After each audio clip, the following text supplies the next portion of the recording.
Well, hello again, everybody. It's Brian Stott with Maxwell Realty Canada. I'm excited to announce a brand new technology for us. We affectionately call it eFlow, and we've put it inside of the Maxwell Maximum marketing system in order to make your email marketing and sort of no-look campaigns really easy and effective. So this is just a brief introduction and overview of what eFlow is all about and where you can find it. So as you can see on my screen here in front of you, there is maxcentral.ca, the main Grand Central station for all. Right here, the very first button, one of our very favorite buttons is the Maxwell Maximum Marketing System button.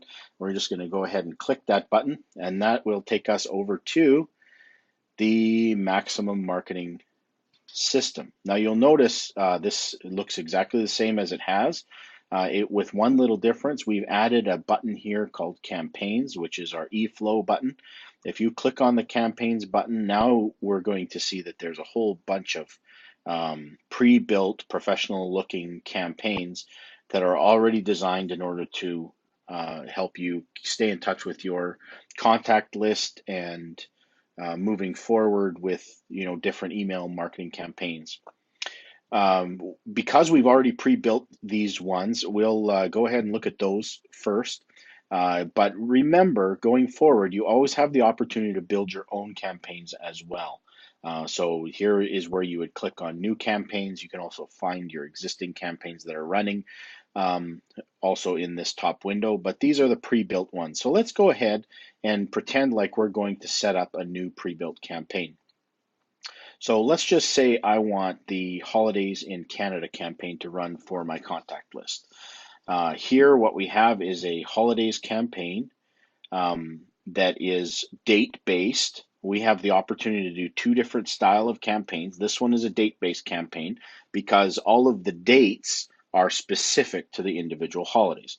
So New Year's, Family Day, Daylight Savings, St. Patrick's, they all fall on a specific day. The other type of campaign that you can build is a time-based campaign.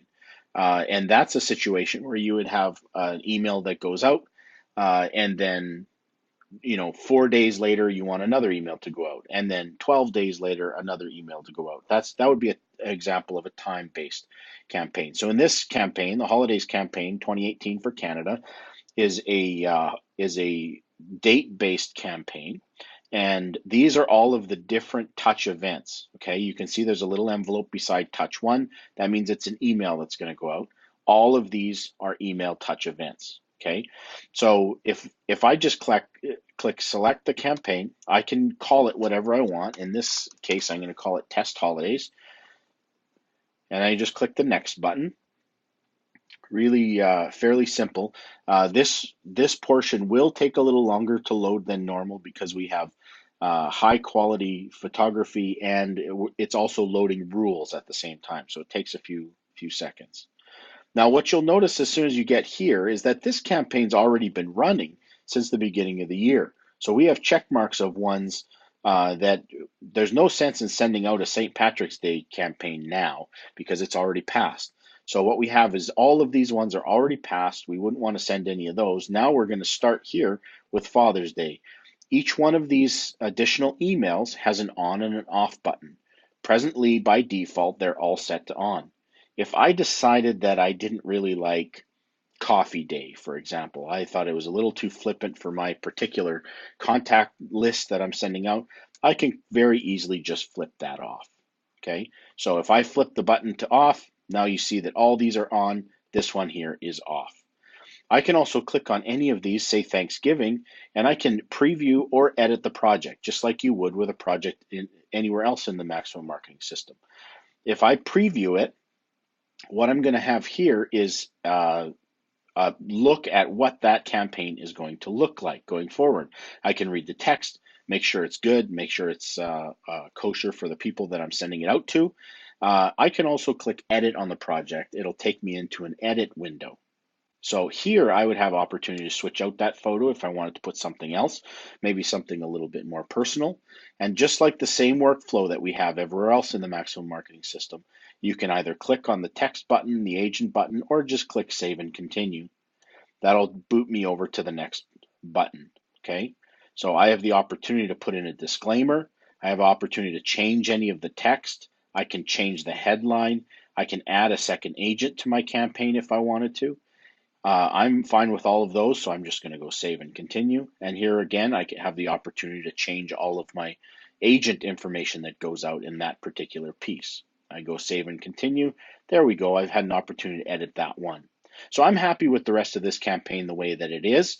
So all I have to do now is add my contacts. So here it says I need to add contacts to this campaign because right now I have a campaign, but I'm not sending it to anybody. So if I click on Manage My Contacts, I have to add contacts to this campaign. So I can add them by simply clicking on the contacts link, and then I can choose a group that I have built. Now, I don't actually have any groups in here.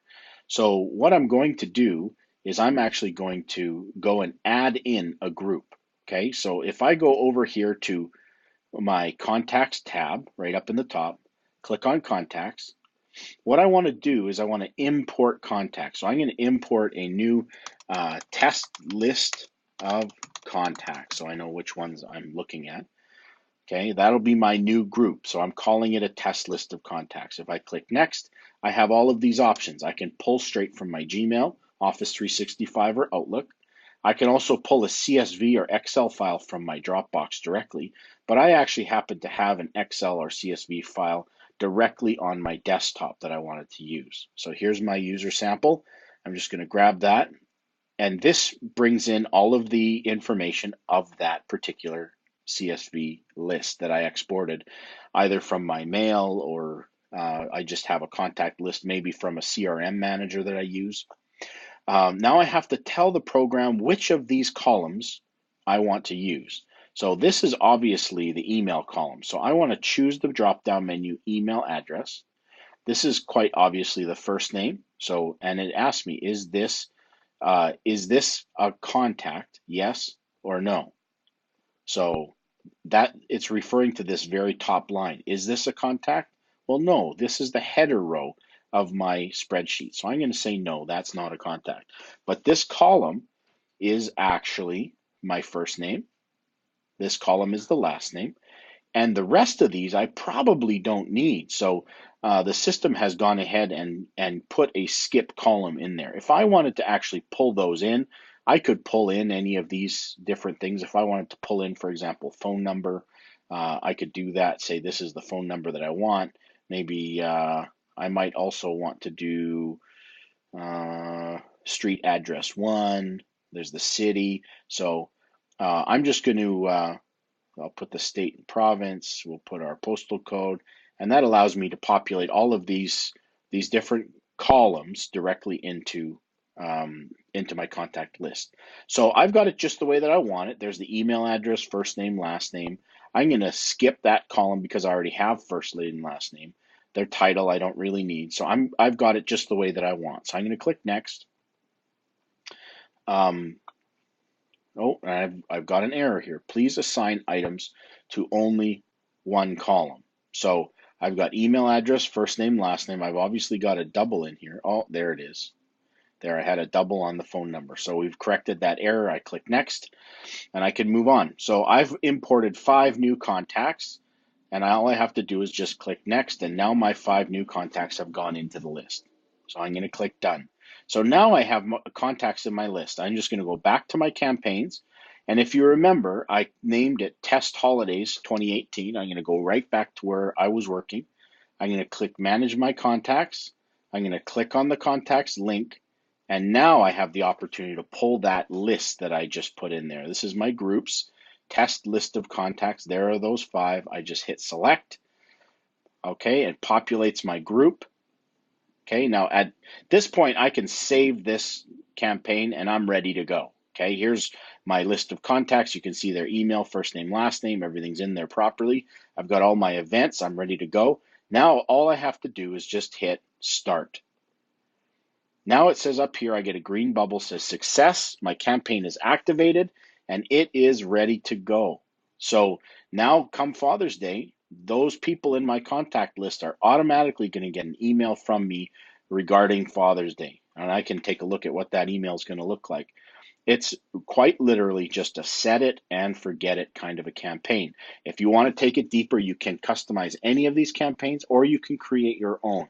And perhaps we'll do an additional video down the road about that. So if I wanted to at some point pause my campaign, say I decided I don't want to send this anymore, and of course this is just a test, so I don't want it to send anyways. All I simply have to do is just hit pause, and now it's been stopped. I wanted to show you just one more quick thing just to give you an overview of campaigns. If I go back here to monthly newsletter, for example, you'll notice in the monthly newsletter campaign, there's a bunch of different actions here. The point of these different actions is if I just click on one, what it says here is the January campaign is set to go out January 9th. But on January the 5th, an action is set in the campaign to send me a notification that the monthly newsletter is going to be sent to my contacts in 4 days. If I have a listing I would like to feature, please go and edit the newsletter now. So I'm going to get a reminder that my newsletter is about to go out to my contacts in 4 days. I can log back into the Maximum Marketing System. I can actually edit the particular project for a particular month, and there I could add my feature listing to go out just like that. We believe that we have made it really, really super easy for everybody. And that is certainly something that we've been working hard on here at Maxwell Realty. I hope that you find this video helpful and at least give you a brief overview. It's a deep system and we want you to be using it. And we expect that you will have great success with this going forward. Thanks for being part of the Maxwell family and enjoy the rest of your day.